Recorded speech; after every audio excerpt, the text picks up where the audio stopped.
Greece. This is a wonderful trip that's going to take you for 11 days, about 10 days on the ground, through some of the most breathtaking scenery, through some of the most ancient ruins that we have, going back to the ancient Greeks and many of the peoples who first inhabited these lands. And certainly the culture itself is just so rich, such delicious food that you have over there. So whether you consider yourself a historian, foodie, a lover of wine, a lover of art or architecture, there's something for everyone on this particular tour. But as Cole mentioned, I'm with Colette Tours, which is who you're going to be traveling with if you decide to travel with the Chamber on this particular trip coming up in November, and a little bit about what you can expect from Colette and really what the whole aim of this travel program is for you. And that is for it to be a very easy and effortless travel experience. We want you to feel like you're able to go over to Greece, have full days of sightseeing, being able to really maximize your time in the destination, but not having to worry about the logistics, the comings, the goings, and feeling like you're really taken care of, while also having some freedom and some ability to do some independent sightseeing for you as well. Now, one of the great resources that you have while traveling is your Colette Tour Manager, and they quickly become your best friend. They're oftentimes, sharing some context about the culture. They're sharing little history lessons. They're talking to you about the food or the nuances. They're giving you tips and tricks about the streets to go down, the streets not to go down. But also, we're their wealth of knowledge, because when we're in the big cities, when we're in some of these regions, we want you to be able to set out on your own adventures and really make the days what you want them to be, whether you want to go into museums, whether you're a shopping enthusiast, or you simply just want to walk the city. They're there for you with a plethora of options and suggestions to really guide you through your time in the country. And then, because of the nature of what we do, we will be transitioning hotels a handful of times on this particular itinerary. So to keep that process kind of kosher and moving smoothly, we take care of the baggage handling. So you don't have to worry about schlepping your bags down to the motor coach on the mornings when we're leaving. And then when we arrive at the next hotel, we take them up to your room and your accommodations, working its way through there. Now, a couple of things I'd like to kind of point out before I go into the actual day by day of the itinerary. I'm going to reference these flyers a little bit as we go along. These are a great resource for you after this evening, because it has a lot of the nitty-gritty day-to-day details. Of course, talks about pricing and logistics. But one of the things that I always like to point out is on this inner cover, it's a quick little trip highlight. So it talks about how we do breakfast every day for you. We have one lunch for you on tour, so you have a majority of the lunches that you're going to do. We have 6 dinners for you included, so you do have ample evenings free to go off and do some independent eating. And then directly below that, we list all of the exact hotels that we're using for your departure. It's a great opportunity for you to go look at the reviews, look at the locations. To give you a rough idea, we're staying in 4-star accommodations. We're very strategic. So in Athens, we're right in the heart of the city, where you're steps away from restaurants, shops, and sightseeing attractions. So again, it goes back to really being able to maximize your time and taking advantage of that time that you have on the ground. But this is a great starting point to kind of illustrate how we're going to tackle our 11 or so days together. You'll notice here that we fly in and out of Athens on the front end.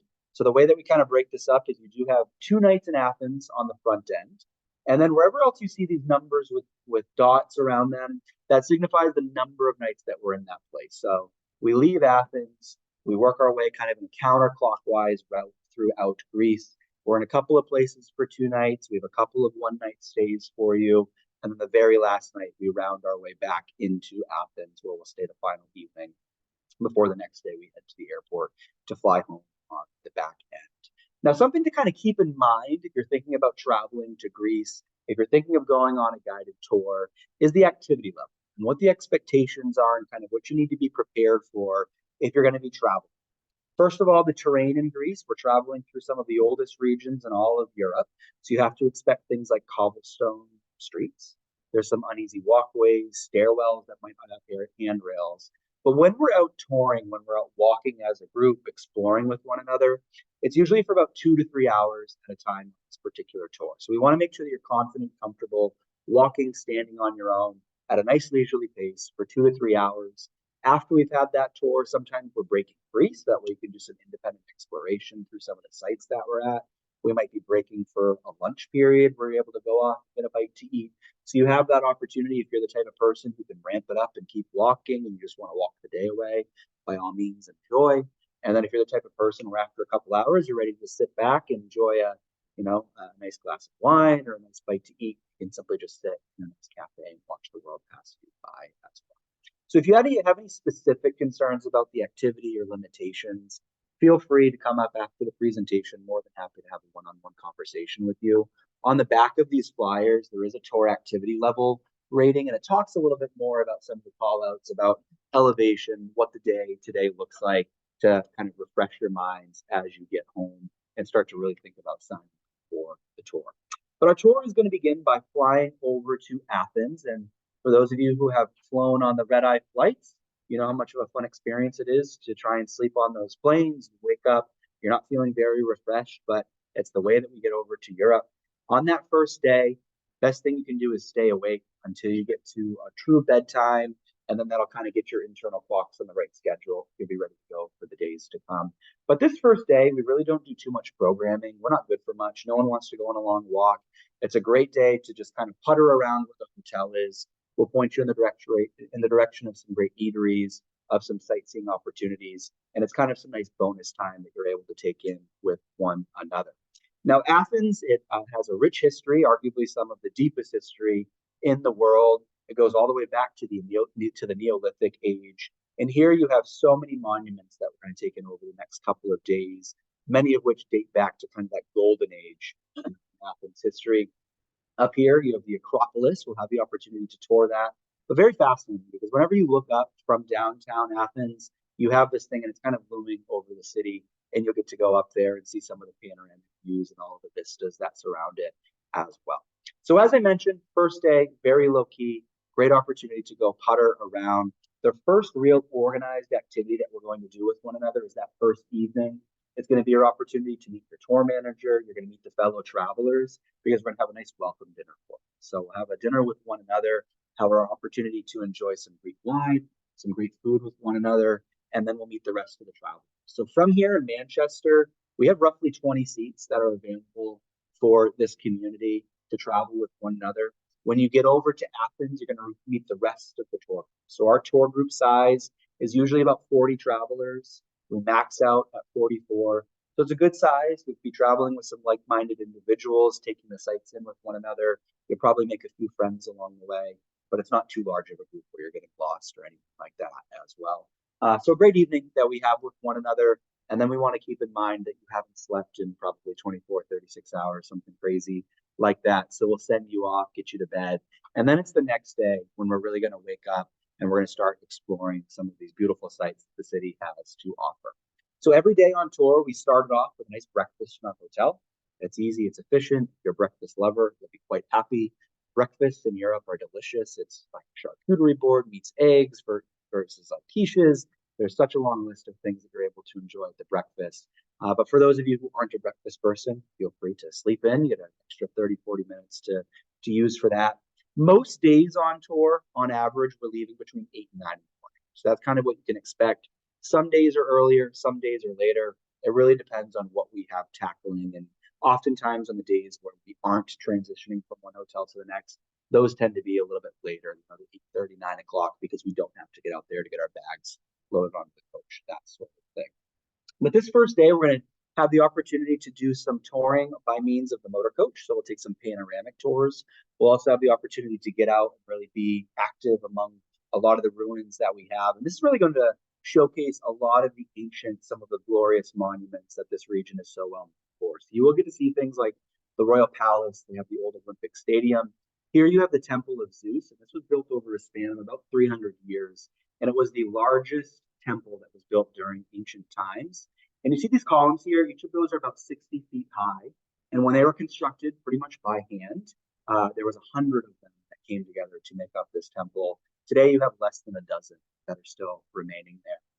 Now, our next site that we're going to have the opportunity to visit is the steep hill of the Acropolis, certainly one of the most recognizable structures from the ancient Greeks and from the city of Athens. But it's a Greek word that translates to highest city, and it was once really the religious center that you had here in ancient Athens. It's crowned. You have the Parthenon, which is considered to really be the pinnacle of all things in that classical Greek style of architecture.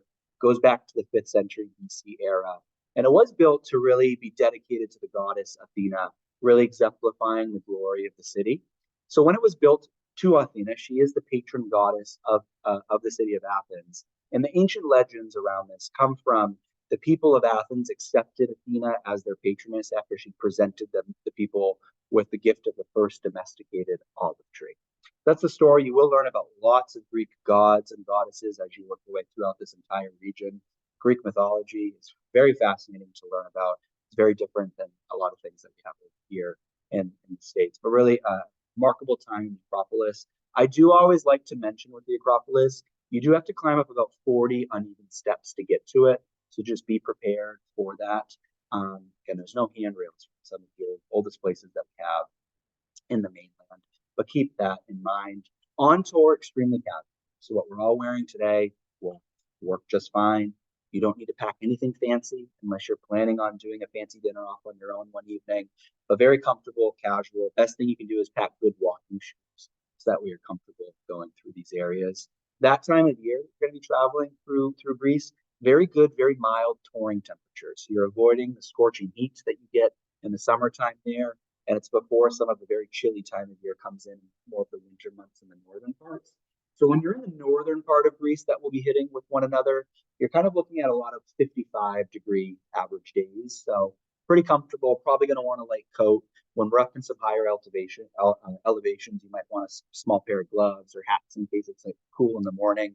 But when we're down a little bit further south towards Athens, that tends to be anywhere from 60 to 70 degrees that time of year. So really ideal touring conditions as we work our way through this region. Now, after we've had the opportunity to take in some of those sites with one another, we're going to break you free and really give you the opportunity to make the day what you want of it. The tour manager will be on hand with some restaurant suggestions, of some sightseeing opportunities. If you're a museum lover, there's plenty that you can do on that. Now, on this tour, most of what I'm talking about today is included for you. We do have one optional experience that you can add on to enhance your experience in Greece if you would like to. And it comes during kind of the late afternoon into evening time. And it's going to focus on Athens as the locals do. So you kind of get to experience the city as we go on a food tour that really highlights a lot of the unique cuisines that come from this area. So we're going to work our way through 3 different neighborhoods. And these neighborhoods tend to be a little bit more off the beaten path. So it's not the neighborhoods that are right near our hotel.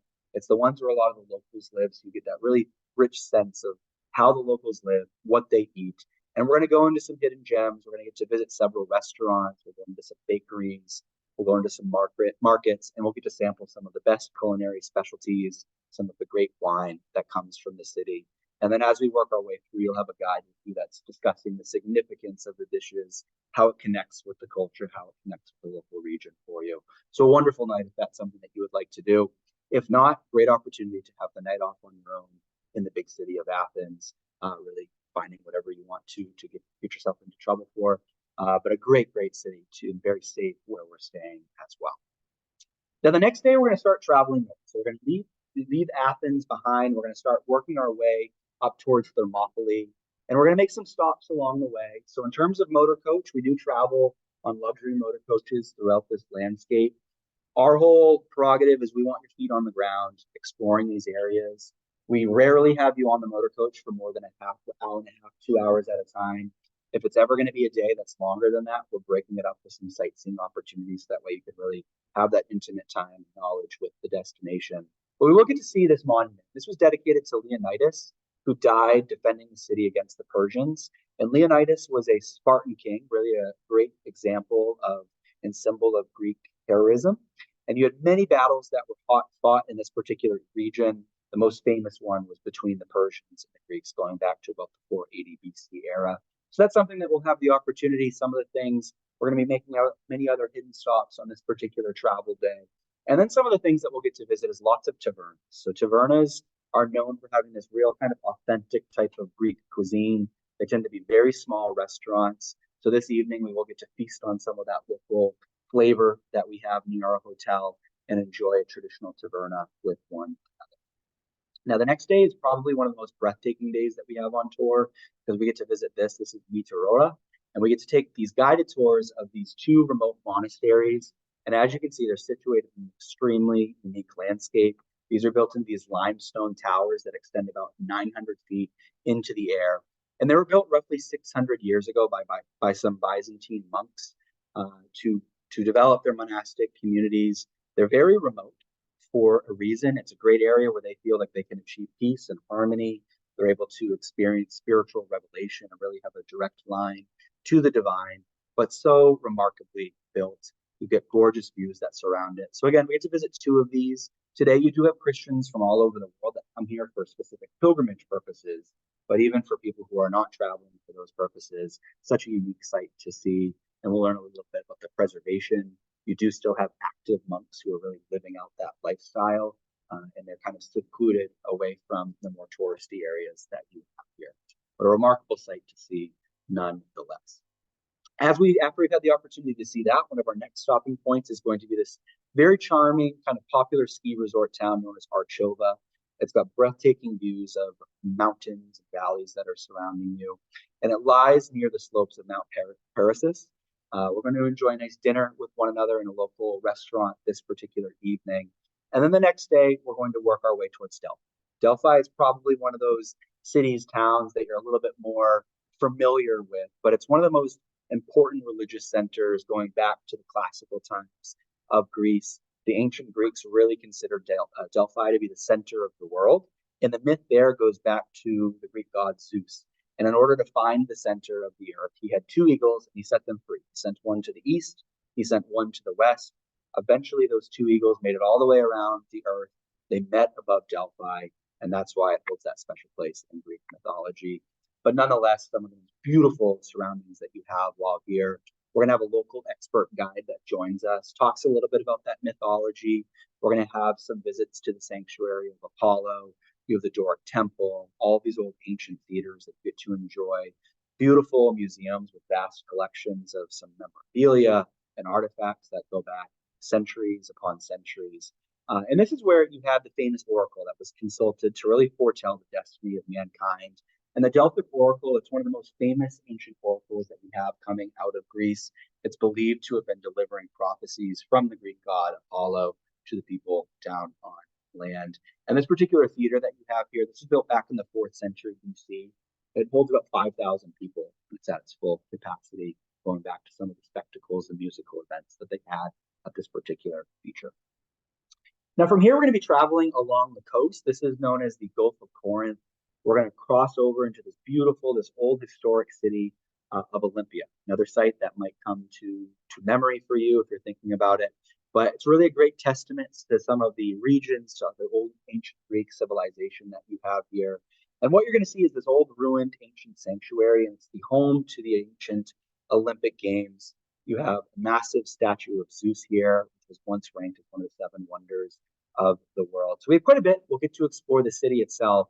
But one of the other things that we want to do is really learn about the people of this landscape. So we are going to visit a local farm in kind of the countryside that you have surrounding the city. We're going to meet the owners. We're going to learn about their everyday life, some of the cultivation processes that they have here, some of the animals, some of the plants that they are growing. And we're going to have a wonderful tour of the grounds. We're going to sit down and enjoy a great tasting of the local wines that they have here. We're going to sample some olive oil. Now, olive oil is a staple of any sort of Mediterranean dish, especially in any sort of Greek dishes. Those are great keepsakes if you yourself enjoy cooking, or if you know someone that you want to bring a bottle of olive oil back for, but a great spot to shop for some of that. They also have some homemade jams, marmalades, lots of different sweets that we get to enjoy with one another. It's a great opportunity to indulge our palates with one another. And then we're going to have plenty of time to take a nice tour through ancient Olympia with one another. It's going to really highlight the sanctuary of Zeus. You have the old Olympic Stadium, which is where you had the first Olympic Games that were held going back to the year 776 BC. There's a great museum there that we'll have the opportunity to spend some time in, learning a little bit about the history around the Olympic Games. And those games, they were mainly included as a part of a religious festival to honor the god Zeus. That's why they started doing them. At the time, it was only male athletes that competed. They went on for about 12 centuries. And each year that they did it, they had 45,000 spectators that were coming and watching some of the different events that we had going on. So a very unique site to learn about while there. And then going back to learning about some of the staples, really getting into the culture and the culinary that we have of this region. We're going to have the opportunity to actually take in a live cooking demonstration. and learn about some traditional dishes that come from this region. We'll learn about the traditional Mediterranean cooking experience with one another. You'll get to enjoy the fruits of your labor and have a nice lunch afterwards as well. Great opportunity to pick up some new traits. You're traveling in early November, so maybe instead of turkey for Thanksgiving, you're going to prepare some Greek dishes for your friends and family. But nonetheless, such a beautiful style of cuisine that we have. And then afterwards, we really want to deepen your understanding of some traditional Greek instruments and folkloric dancing. So we're going to make you try. You don't have to try, but we encourage you to try a nice Greek dancing class where you get to learn about the traditional wardrobes that they still wear and don. We get to hear some of the local music that comes. And again, you get that nice kind of connection and touch point with the heritage that comes from this region. Now, the next day, day 8, if you're kind of loosely trying to follow along with me, we are going to be going through some very spectacular scenery. And it's going to take us through the Arcadian Mountains. What we're heading towards is this spectacular seaside resort area known as Nafplio, which is often regarded as being the most elegant, the most romantic city that you have in all of Greece. It's known for having this great sense of architecture, very unique blends that we'll learn about in a moment. And then there's also a lot of these majestic Venetian castles and villas that you have that are built into the hillsides.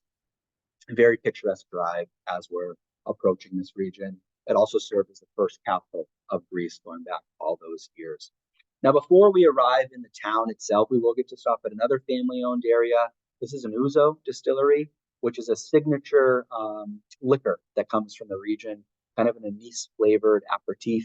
Goes back to the late 1860s. Really a nice thing to kind of try.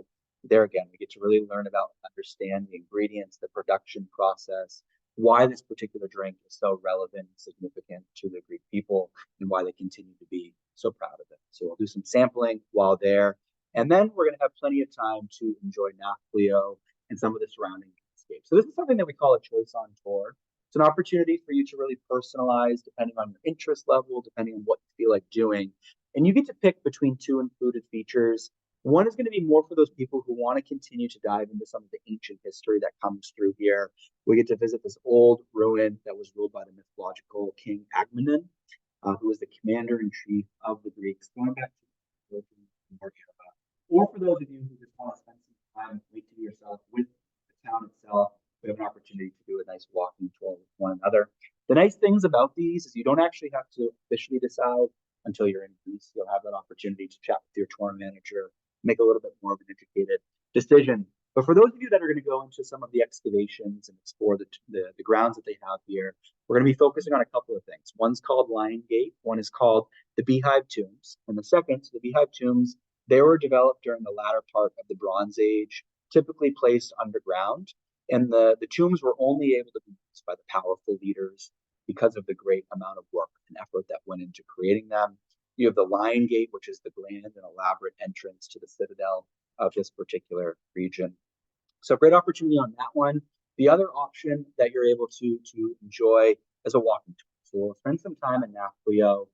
As I mentioned, the architecture here is quite exquisite. They have this beautiful mix of Venetian with this neoclassical sense, lots of great influences, thus leading it to being a very romantic, elegant city, as we mentioned. Also, going back to the Neolithic age, when it was originally established, it was a very prominent port due to its location to some of the surrounding landscapes. So, regardless of what you decide to do with us, afterwards you will have kind of an afternoon and evening time at leisure, get a nice bite to eat with one another. The next morning, we're going to start working our way back down towards Athens. We'll have the opportunity to visit this view here, which is the Corinth. It's called the Corinth Canal, and it connects the Ionian Sea with the Aegean Sea. And if it wasn't for this canal, it would take a journey to go all the way around about 430 miles. So it takes that, converts it into about a 22,000 foot journey for some of the ships that are coming through. And you get some great views of the ships that are coming down below. And then we will arrive back in Athens. So we'll spend some time taking in the city. Great opportunity when we get there. We break you free, giving you that chance to maybe go back to some sites you didn't see on the front end of the tour. If you want to do some shopping, great opportunity to go and buy those last keepsakes, some of the mementos that you want to bring with you. There's this great district. It's called the Plaza district, and it's really the oldest. It's the historic district. It sits almost at the foot of the Acropolis, and they have a myriad of shops that you're able to go and enjoy. For any museum lovers, they have a wonderful archaeological museum, which has a gorgeous bronze statue of Poseidon, for example. There's the Benaki Museum, which houses some old Greek works of art. They'll go all the way back to prehistoric times. They also have some modern pieces for you there as well. But regardless of what you decide to do with your free time, in the evening, we'll come together one last time, celebrate the end of an incredible journey. We'll toast with our last few sips of some great Greek wine, have our last few bites of some great Greek cuisine with one another, and then we'll begin to say our goodbyes because the majority of us are going to be heading home the next day. So really a lot of ground covering over 10 full days on the ground. You get that opportunity in the cities. We get out into some of these rural areas. You get to connect with the local culture through some of the cooking classes, the dances, learning about the Ouzo distillery and all that process, and then taking in some of those really iconic sites like the Parthenon, Acropolis, and Olympia, and where that list goes on and on. So I hope you're excited about the prospect of being able to go to Greece. For those of you that are considering going, a few things to kind of keep in mind as you're considering signing up for the trip. So again, the whole aim here is for it to be very easy and effortless. This starts right here in Manchester. We're going to make arrangements to come pick up whoever's traveling. We'll go down to Logan Airport as a group. You'll fly over to Athens, back from Athens with one another. On the back end of the tour, we'll be waiting for you at Logan Airport to get you back to your vehicles in Manchester. We'll work with Cole and the team here to find what the exact meeting location will be, but it'll be somewhere in this kind of greater Manchester area. So keep that in mind. And then even though this is a guided experience, there's plenty of ways that we're able to personalize this and make your own adventure. We talked about in the tour itself, you have that option you can add on. You have ample free time to kind of set out, like to eat, do some independent explorations. Now, something that's very popular for people to do is go in a night or two early. So if you're really, really focused on Athens and you want to uncover everything there's possibly to see in the city, I'd recommend adding on at least one, if not 2 nights, to take in that city at leisure. Maybe do it on the back end if you'd like to, once you've already been acquainted with the city and the language and the culture. But that's a great opportunity. If you do add those on, we still take care of that hometown transportation. So if you're the only person that goes in a night or two early, we're going to come pick you up and then we'll come back for the rest of the group later. Same thing on the back end. And then for anyone who's accustomed to any sort of airfare upgrade, whether it be premium economy, business class, there is some information on those upgrades in the flyer. If you need more information, let us know and we'll get that to you. And in the last few years, a lot has been thrown our way, whether in our personal lives or in the world. We just don't know what's going to come up. So it's very important to consider protecting your investment of travel protection. And our insurance makes it very easy and simple for you. This trip leaves on November 3rd. So if you're leaving on November 3rd, you can cancel up until the day prior, November 2nd. For any reason, no questions asked, you get a full cash refund. It's as simple as letting Cole and us know that you're not going. You're made whole minus the cost of the insurance itself. And then that same insurance policy covers you all. So if a bag gets lost, medical emergency occurs, some sort of trip interruption, these benefits can kick in and get you some reimbursement for otherwise what would be out-of-pocket expenses. So know that you are covered on tour if you decide to opt into that insurance. And then we do have our Passport Club. This is our loyalty program. If there's anyone who has traveled with Colette recently, you have some savings you can apply towards this tour. And then for any of you, this is going to be your first tour with us and with the Chamber. You're immediately enrolled in the club. Really, all you need to remember is that the more frequently that you travel, the more you stand to save on the tour. The more trips you do, the more perks that you can have along the way. If you're someone that has traveled with us recently within the past 2 years, you have some loyalty dollars. We'll be able to see that when you register, but also you can let us know that, hey, I traveled, May of last year on a tour, that sort of thing. And then for those of you, you're immediately enrolled in the club. If you're new to traveling with us, any future tours that you decide to do with the Chamber, you'll have some savings coming your way. Now, in terms of the passport visa, they have pushed back the EU visa once again to 2025, so we don't have to worry about that. But you do need to have an active and a valid passport that's good to travel on this trip. The passport needs to be good beyond the travel date itself. So we're traveling in November of this year. You really need to have a passport that's valid until next summer. So next summer of 2025, June, July timeframe is what you're going to be wanting to look at. For those of you that have a passport, I'd encourage you to go home, pull it out so you know where it is, peek at the expiration date so that way it doesn't catch you off guard. For those of you who do not have a passport, now's the time to work on that process.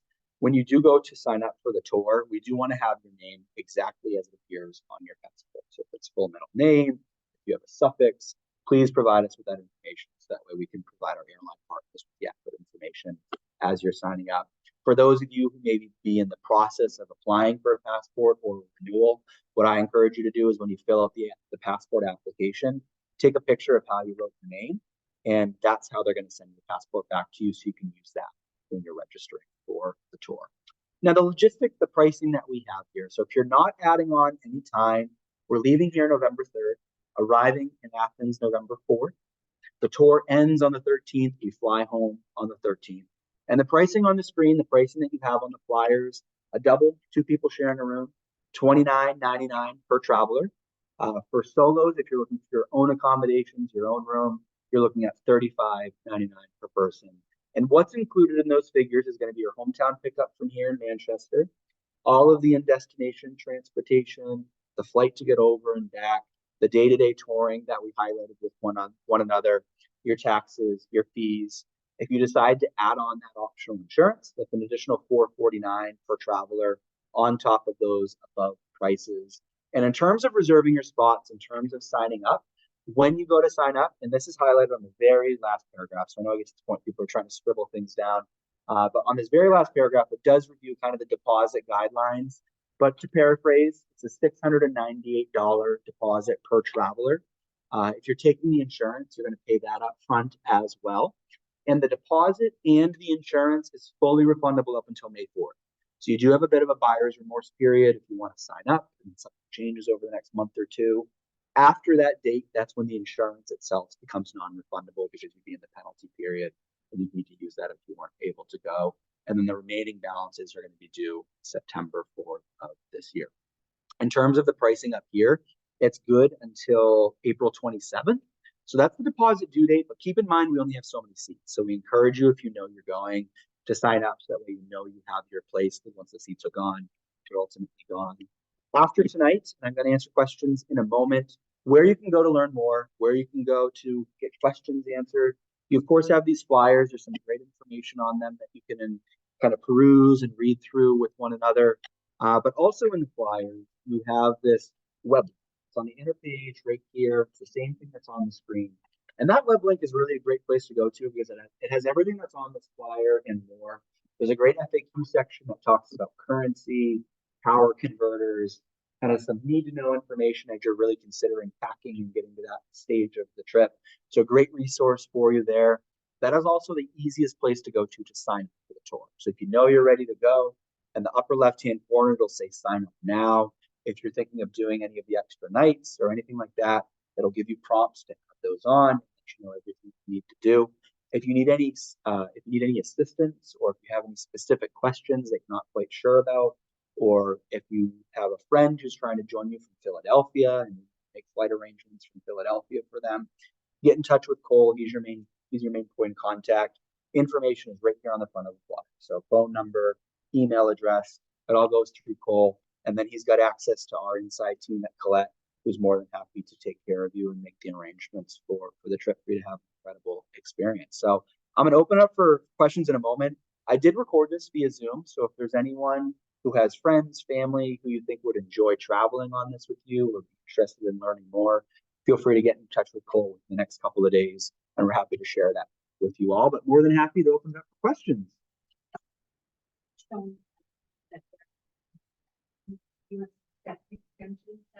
On this one, there aren't any extensions. Yep. So the only extensions are going to be the pre or the post nights. Now we can also work with you on deviating. So if you know you're going to go over a week early and do some independent explorations, get in touch with Cole. We can always still take care of your airfare to make sure that that's all together. And then if you're going to go off and do some independent things in between, then that's something many travelers will take advantage of. The pricing of the flight might change, like we might need to check that, but no, with you on that sort of arrangement, absolutely. Yeah, take advantage of that plane ticket. It's a long way over, a long way back. So great question. So the way the airline works, once we know how many travelers, once we know who's going in early, who's coming in late, we start working with our airline partners. Now, we only work with the major carriers of the world, so it's the Deltas, the Lufthansas, the Air Frances. We're not putting you on Spirit Air, Ryanair, any of the negative ones that we hear about in the news cycles. But yeah, so we work with the major carriers. To go and come from Athens, there's no nonstop flights. You're going to have you're going to have a connecting flight. You might fly from Boston to Zurich and then Zurich down. You might fly Boston to JFK and then JFK over to Athens. There's a variety. We work with our airline partners to get you the best arrangement that we can. With the international flights, checked bag, one is included per traveler, so you don't have to worry about baggage fees unless you're really getting after packing or taking extra bags to kind of stock up on your olive oil and wines to bring home. But your luggage is included for you as well. And we'll get that information to you once we, a little bit after May, once we know how many travelers, that's when we start working about on those schedules for you. Yes. You can drive up to them. There's a little bit of steps to get into them, but there's some good accessible areas to get to them. Yeah. Yeah. Issues, but I'm a vegetarian. Yeah. So it's not a big deal. No, so this is a great destination for vegetarians. They have a lot of grains and fresh vegetables that they use in their meals. But when you're signing up, there's an area where you'll mark any dietary preferences. Also, one of the first things that the tour manager will review with you on tour is they'll have you fill out a sheet. And a lot of it's going to be information you already provided us, but it gives us an opportunity to kind of catch it just in case something didn't get filled out when you were signing up for the tour. And so that way, when we have an included lunch or a dinner, we can communicate with the restaurant that we're using to say, hey, we have 6 people who need some vegetarian options. And then certainly when you're out, dining and doing some things on your own, you shouldn't have much of a problem finding some meals for you. Absolutely. Yeah. I assume they're in Europe. Mm-hmm. So it's a good idea to bring a certain kind of Yeah. So in terms of cash, in terms of credit cards, Visa, MasterCard's widely accepted for like restaurants, shops, museums, that sort of thing. So you don't need a ton of cash. What you want cash for is odds and ends. If you're by a street vendor and you want to buy some sort of artisanal good that they're making, that's good to have cash for. Tipping is good to have cash for your tour manager, your motor coach driver. On that website and in some physical trip documents that we send you before the tour, there is a section that talks about gratuities. So we have suggested daily tipping amounts. It's a tip, so it's of course discretionary depending on how your level of service was. But most people on average are tipping maybe 1350 euros per traveler per day. So that's something you want to budget for. That's good to have euros. In terms of getting euros, you can get them through local banks before you go. You might be able to pull them from an ATM when you get over there. You can do them in the airport, although you're going to pay a little bit of a higher fee there. But what I recommend when it comes to exchanging money is to talk with your banking institution, because all of us have different banks. All of those banks have different terms in terms of what they can do and if they can do it at what fees. So they'll help advise with what's the best situation for you to take advantage of that currency exchange.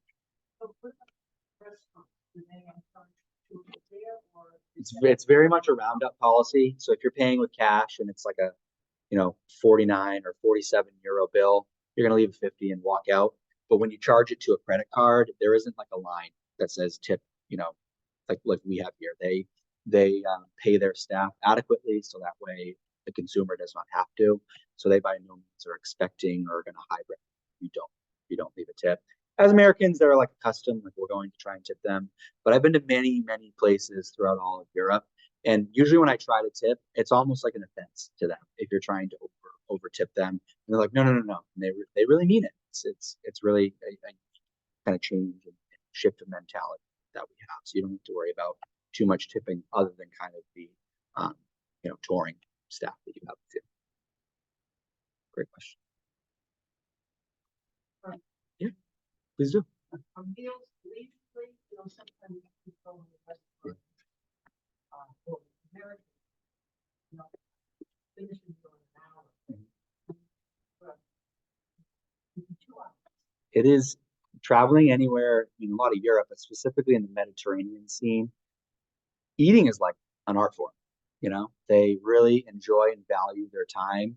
It's the food is of course delicious, but it's about the togetherness. It's about the conversations that you have at the tables. So that's purposely why we don't include every meal. Because if we included every meal, you'd be in restaurants 6 hours a day and you wouldn't see much of it.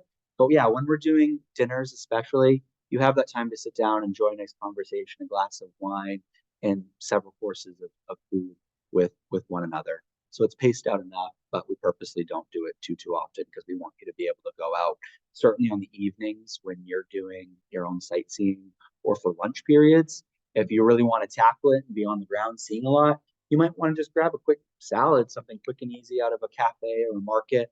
But then for those of you who prefer to sit down 3 times a day, you have that opportunity as well. Yeah, so the meals that aren't provided, you go off to your own leisure. Tour manager will point out some places if you're in the mood for a long sit down or if you're in the mood for something quick. So they'll work with you on that. Some areas, walkable from the hotel. Lunches, oftentimes, we're like, it's in the middle of our day. So we're in a particular town, we're in a particular part of Athens. And so we'll take you to an area where you have some options and some meal choices, depending on what you're looking for, any dietary preferences, that's When the restaurants typically close? they're open late. So all of Europe, they eat much later than we do. So don't be surprised if you're sitting down for meals at 7, 8 o'clock some evenings. We try to do it on the earlier end as opposed to later because we realize after a long day being out and about, some people just want to get to bed. But that's very much a part of the experience as well. A lot of the Mediterranean cuisine styles is you get together before dinner and you have a nice cocktail or a snack or something like that. So that's something you'll see as a pastime throughout this region.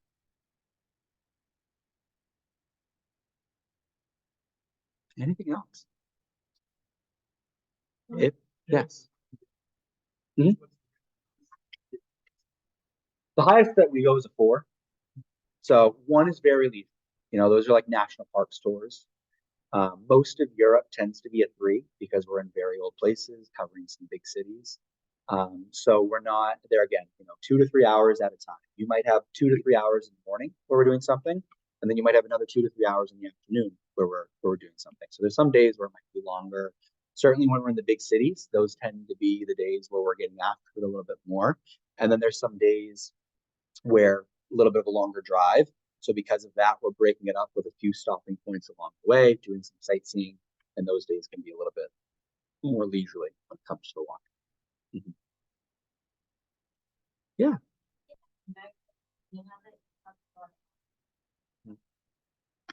Yeah, so there was when in Athens, there's one evening where if you want free time, you take it, or there's a food tour that you can do with us. So there is an option. You'll be able to read about that at the website. The price of that tour is $119 per traveler. If that's something that you want to join us. Food tour, wine, walking tour, all in one. It's about a 3.5 hour tour, and you'll be able to read. What's that? 119 if you decide to do that, and you're able to read about that here at that website. That's something, if you know you want to do it in advance, by all means, you can sign up when you're filling out the form online. If it's something you decide on later, you can add it. I recommend adding it before your final payment because then you don't forget about it. You know you have your place to do it. If you get over to Athens and try and do it, we'll try our best, but we usually have to have already given a head count to the places that we're coming through. So sometimes it can't be accommodated. Absolutely. But I appreciate everyone taking the time to come out. It seems like a beautiful trip, a fun group of people. So I hope some of you are excited to go. I'll hang out here for a few minutes if you have any specific questions. Otherwise, Cole is your person. And if you need the Zoom, then let us know and some closing remarks. Have you all fill this out and do something part rapid?